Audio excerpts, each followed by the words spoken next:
The gun pressed against Amora's temple was cold. Her 3-year-old daughter slept in the next room, completely unaware that 2 loaded weapons were aimed at her mother's head.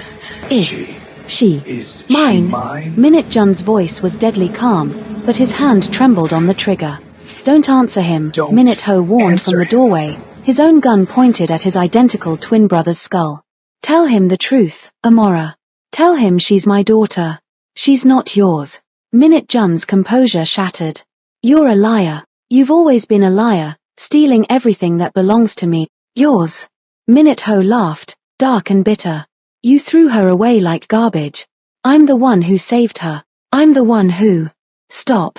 Amora's scream cut through the tension. Tears streamed down her face as she stared at the 2 most dangerous men in Seoul, the ruthless Mafia twins who destroyed her life. You want to know who fathered my baby?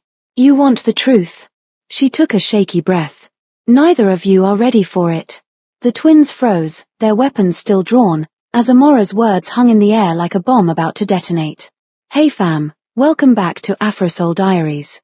Before we dive deeper into this mess, if you're enjoying this story, hit that subscribe button now because this tale gets darker, sexier, and way more twisted than you can imagine.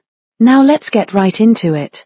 4 years ago, Amora Okonkwo had arrived in Seoul with nothing but a fake smile and crushing debt. Her mother's cancer treatments had drained every favor, every shred of dignity.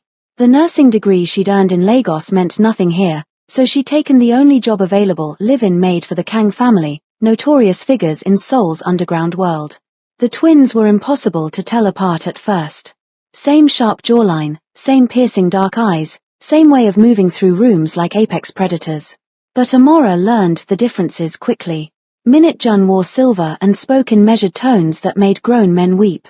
Minute Ho wore gold and his temper could explode like a grenade, leaving bodies in its wake. Eyes down, girl, the head housekeeper, Mrs. Song, had warned her on day 1. The Kang twins don't see staff as human. You're furniture. Act like it and you might survive. Amora had survived by being invisible for 8 months. Until the night Minute Jun stumbled into the kitchen at 2 in the morning, bleeding profusely from a knife wound across his ribs. Help me, he'd gasped, and something in his voice, vulnerability, fear, humanity, had cracked through his usual ice. Her nursing training had overridden common sense. She'd cleaned the wound with steady hands while he watched her with newfound fascination. What's your name? He'd asked as she stitched him up. You've employed me for 8 months, Mr. Kang. I'm asking now. His hand had caught her wrist, gentle but firm. Your name? Amora. Amora, he'd repeated, like he was tasting something rare and precious. His thumb had traced circles on her inner wrist, finding her racing pulse. You're not afraid of me. I'm terrified of you, she'd corrected, meeting his eyes. But you're bleeding, and I can help. Fear doesn't change that. Something had shifted between them in that moment. Something dangerous and inevitable. He'd kissed her 3 nights later in the garden, pressing her against the stone wall while rain poured down around them. It was desperate and hungry and completely insane, but Amora had kissed him back like he was oxygen and she was drowning. This is wrong, she'd whispered against his mouth. I know, he'd breathed, already pulling her closer. I don't care. Their affair had burned hot and secret for 2 months. Stolen moments in empty rooms, his hands learning every inch of her body, whispered promises that felt real in the darkness. Minute Jun had been different with her, softer, more human, almost loving. Come away with me, he'd murmured one night after they'd made love in his private study. I'll set you up in an apartment. You won't have to work. I'll take care of everything. As what? Your kept woman? Amora had pulled away, reality crashing back. What happens when you get bored, Minute Jun? When the new toy isn't shiny anymore? His jaw had tightened. It's not like that. Then what is it like? Because you haven't exactly introduced me to your family as your girlfriend. My world doesn't work that way. You know that. What I know is that I'm good enough to fuck in secret but not good enough to acknowledge in daylight, she'd snapped, gathering her clothes. That fight had gone unresolved because the next morning, Amora had discovered something that changed everything. Minute Jun had a fiancée. Elena Volkov, daughter of a Russian syndicate leader, beautiful and sophisticated and everything Amora could never be. The engagement announcement had been in every news outlet, the wedding scheduled for 6 months away. When Amora had confronted him, Minute Jun's expression had shuttered closed. It's business, Amora. A necessary alliance. Does she know about me? His silence had been answer enough. We're done, Amora had whispered, her heart shattering into a million pieces. But Minute Jun hadn't let her go easily. He'd cornered her in hallways, sent gifts, showed up at her bedroom door with apologies that almost sounded genuine. And in her pain and confusion, Amora had made a catastrophic mistake. She'd let Minute Ho comfort her. The other twin had found her crying in the garden one night, 3 months into her secret affair with his brother. Minute Ho had sat beside her in silence for a long time before offering her his whiskey flask. He's an idiot, Minute Ho had said finally. My brother. He thinks he can control everything, including hearts. He can't. You know? Amora had asked, mortified. I know everything that happens in this house. Minute Cho's voice had been strange, tight with some emotion she couldn't name. I know he's been sneaking into your room. I know he's engaged to Elena. I know you're breaking apart. Why didn't you say anything? Because it wasn't my place. Because watching you choose him over me was its own special torture. The confession had hung between them like a live wire. I've wanted you since the day you arrived, Amora. Since you smiled at me in the hallway and called me Mr. Kang like I was someone respectable instead of the monster everyone knows I am. Amora had stared at him, shocked. Minute Ho. I'm not asking for anything, he'd cut her off. I just needed you to know. Someone should tell you that you're extraordinary. That you deserve better than being my brother's secret. They'd talked for hours that night. Amora had drunk too much, her emotions raw and bleeding. The memories got hazy after the third drink. Minute Cho's arm around her shoulders, his voice low and soothing, the world spinning as he'd helped her stand. She'd woken up the next morning in her own bed, fully clothed, with Minute Ho asleep in the chair beside her like a guardian angel. He'd left without a word when she'd stirred, and they'd never spoken of that night again. Until 3 weeks later when Amora had missed her period. The pregnancy test had come back positive, and Amora's entire world had imploded. She told Mrs. Song first, who'd paled dramatically. You need to leave, the older woman had urged. Tonight. These men will destroy you and that baby. I have to tell Minute Jun. He deserves to know. But before she could, Amora had overheard a conversation that turned her blood to ice. Elena and Minute Jun in his study, arguing about her. After the wedding, the African girl goes, Elena had said coldly. I don't care how. Send her back to Nigeria, pay her off, throw her in the Han River. But she disappears. Amora had waited for Minute Jun to defend her, to prove that everything between them had meant something. Instead, he'd replied, give me time to handle it quietly. I don't need complications. The betrayal had felt like a physical blow. She'd stumbled away, trying not to vomit, only to run straight into Minute Ho. He'd taken one look at her face and pulled her into an empty room. What happened? Through tears, she told him everything, the pregnancy, the conversation, her terror. Minute Cho's expression had gone absolutely murderous. Pack your things. Now. I'm getting you out. Why would you help me? Because someone should.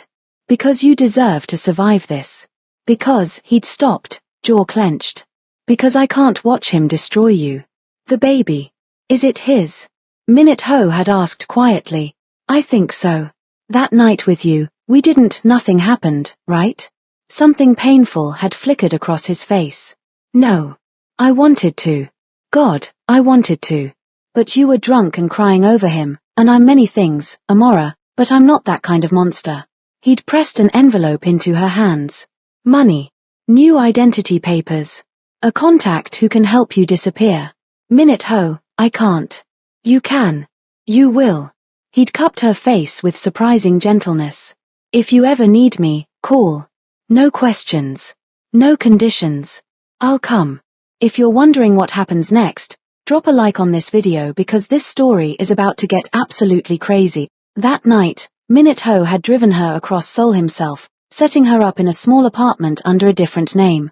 He'd kissed her forehead like a benediction and disappeared into the night, leaving Amora alone with her secrets and her growing belly. For 3 years, she'd built a new life. She'd worked at a hospital under her new identity, raised Ji-yoon in peaceful anonymity, and tried desperately to forget the Kang twins. Her daughter had her dark skin and curls, but those eyes, sharp and intelligent and undeniably Kang, were an everyday reminder of everything she'd lost. Then 3 months ago, her carefully constructed peace had shattered. She'd been picking up Ji-yoon from daycare when she'd seen him. Minute Jun, older and harder, standing beside a black Mercedes like a beautiful nightmare. "Hello, Amora." She'd grabbed Ji-yoon and run, but his men had surrounded them within seconds. Minute Jun had approached slowly, his eyes fixed on the little girl clutching Amora's hand. 3 years, he'd said softly, dangerously. 3 years I've been searching. Did you really think you could hide from me forever? Leave us alone, Amora had demanded, positioning herself between him and Ji-yoon. But Minute Jun's gaze had dropped to the child, and she'd watched him calculate the age, the timing, the resemblance. His face had gone absolutely white. "She's mine," he'd breathed. "Dear God, Amora. She's mine, isn't she? No. Don't lie to me." His composure had cracked, revealing something raw and desperate underneath. "I can see it. Those eyes. That's my daughter."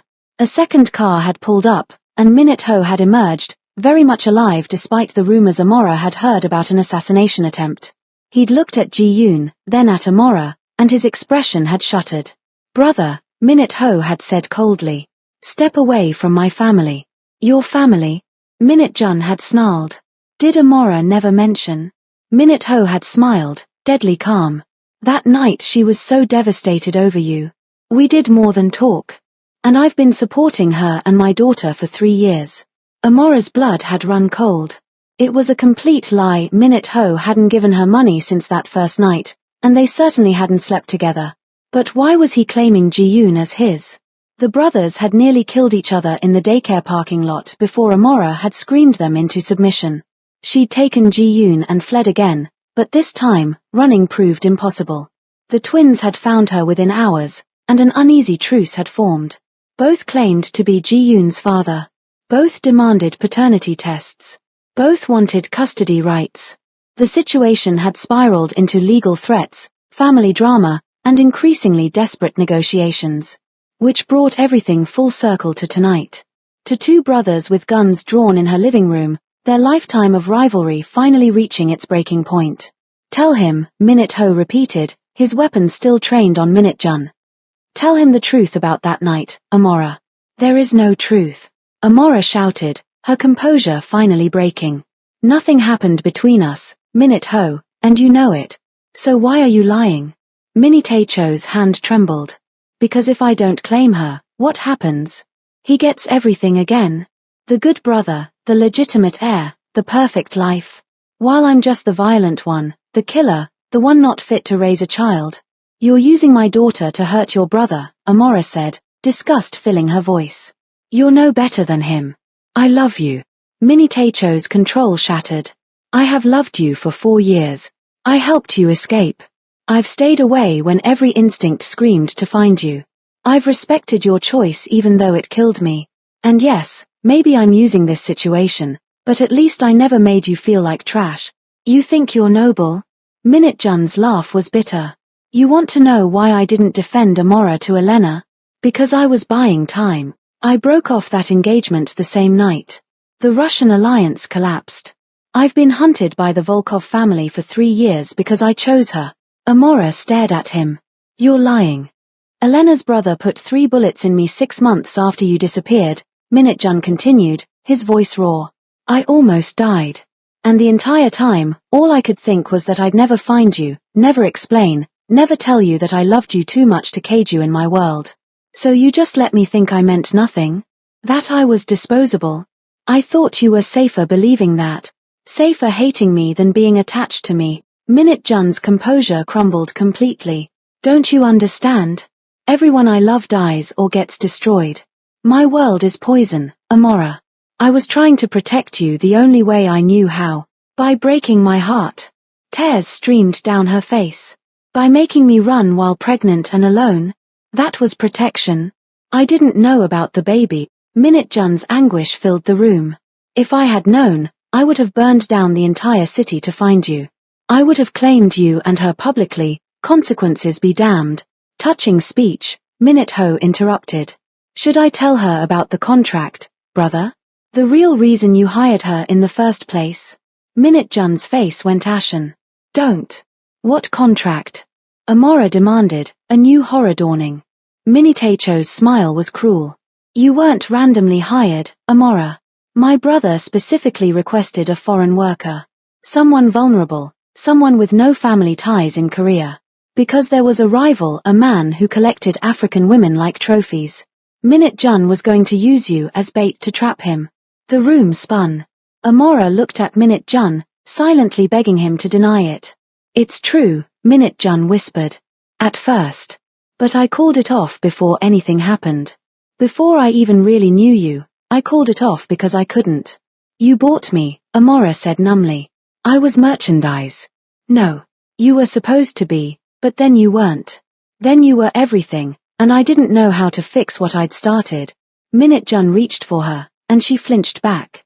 Amora, please. Get out, she said quietly. Both of you. Get out of my home. We need to settle the paternity, Minute Ho started. I don't care. Amora's voice rose to a scream. You want to know who her father is? Fine. We'll do the test. But neither of you will get custody because you're both toxic. You're both liars. You're both so damaged that you can't see how you destroy everything you touch. Amora, both brothers began simultaneously. I'm taking Ji-yoon and leaving Korea, she continued, her decision crystallizing. I have a job offer in Canada. We're gone in 2 weeks. You can have your test results mailed there. But I'm done being your pawn in whatever sick game you're playing. Minute Jun's devastation was palpable. You can't take her away from me. I just found her. I just found you. You lost us 3 years ago when you chose pride over honesty, Amora shot back. Now leave before you wake your daughter, whoever her father is. The twins left, but the look they exchanged promised this wasn't over. The paternity test happened 3 days later, supervised by lawyers and witnessed by all parties. The results would take a week. 7 days of agonizing waiting while Amora packed up her life and prepared to run again. Comment below who you think is Ji-yoon's real father, Team Minute Jun or Team Minute Ho. And stick around because the test results are going to shock everyone. But the universe had other plans. On day 5, Mrs. Song appeared at Amora's door, looking frail and frightened. I need to confess something, the old woman said. About the paternity test. About what I know. Amora let her in, dread pooling in her stomach. That night in the garden, when you were with Minute Ho, Mrs. Song began shakily. I was there, watching to make sure you stayed safe. I saw him help you to your room. I saw him stay all night in that chair, never touching you. Then Ji-yoon is Minute Jun's, Amora said, something twisting in her chest. Relief. Grief. She couldn't tell anymore. That's what I thought too, Mrs. Song continued. But then I remembered something else. The night before, Minute Jun had a visitor. A woman. She stayed in his room until dawn. Amora's stomach dropped. While we were together. You'd fought about the engagement. He was angry and drunk and stupid. I don't know if anything happened, but Mrs. Song pulled out an envelope. I ran my own test. I took hair from Ji-yoon's brush and samples from both twins. With shaking hands, Amora opened the envelope. She read the results once, twice, 3 times, unable to process what she was seeing. This doesn't make sense, she whispered. The results showed a genetic match to the Kang family, but not to either twin specifically. The probability of paternity for both Minute Jun and Minute Ho was listed as inconclusive with a note. Sample suggests subject shares DNA with tested individuals but not as parent. Possible uncle or cousin relationship. There's a third option, Mrs. Song said quietly. Something I should have told you years ago. The Kang twins have an older brother. Amora's world tilted sideways. What? Kang Dae-hyun. Their father's firstborn from before his marriage. When he showed signs of conscience, of weakness, the old man disowned him. Everyone thinks he's dead. Mrs. Song's voice dropped to a whisper. But I've seen him. Around the estate. Watching. The implications crashed over Amora like a tsunami. No. No, that's not possible. I never. That night with Minute Ho. You said your memories were hazy. You assumed it was the alcohol. Mrs. Song pulled out a photo on her phone. Is this man familiar? Amora looked at the image and felt bile rise in her throat. Same face as the twins. Same sharp features. But older, with a distinctive scar above his left eyebrow. And those eyes. Ji-yoon's eyes. I saw him, Amora breathed. Before I went to the garden that night. In the hallway. I thought it was Minute-jun. I thought the memories clicked into place with horrifying clarity. Oh God. Her phone buzzed. A message from an unknown number. Hello, Amora. We should talk about our daughter. And what I want in exchange for letting you keep her. You have 48 hours. Come alone, or Ji-yoon learns what her mother really is. An address followed. An abandoned warehouse on the outskirts of Seoul. Mrs. Song gripped her hand. Don't go. Tell the twins. Let them handle this. But Amora was already grabbing her jacket. If Daehyun wanted me dead, I'd be dead. He wants something else. And I need to look him in the eye and hear the truth. The warehouse was exactly as sinister as expected, dark, empty, echoing with her footsteps. Daehyun emerged from the shadows like a ghost, and up close, the resemblance to his brothers was devastating. You came, he said, almost surprised. I half expected my brothers to burst in with an army. They don't know I'm here, Amora replied, forcing her voice steady. What do you want? To explain. He moved closer, and she fought not to flinch. 4 years ago, I started watching the family that threw me away. I saw how my father's empire corrupted everything it touched. And I saw you, this bright, beautiful woman caught in their web. So you drugged and raped me? Amora's voice shook with fury. That was your solution? I didn't, he stopped, jaw clenched. I didn't drug you. My brother did. The world stopped. What? Minute-jun. He was paranoid about you and Minute-ho getting close. He put something in your drink at dinner that night, planning to keep you compliant and in your room. But you went to the garden instead. Daehyun's expression was unreadable. I found you stumbling around, barely conscious. I helped you inside. You kept calling me Jun, and I didn't correct you.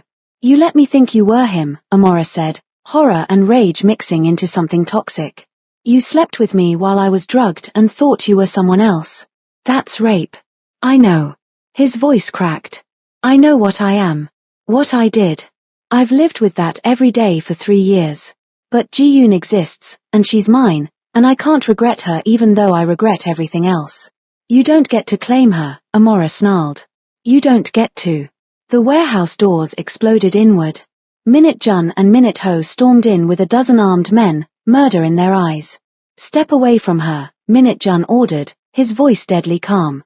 Daehyun smiled bitterly. Hello, brothers. Took you long enough. You tracked my phone, Amora realized, looking at the twins. Of course we did, Minute-ho said. Did you really think we'd let you face this monster alone?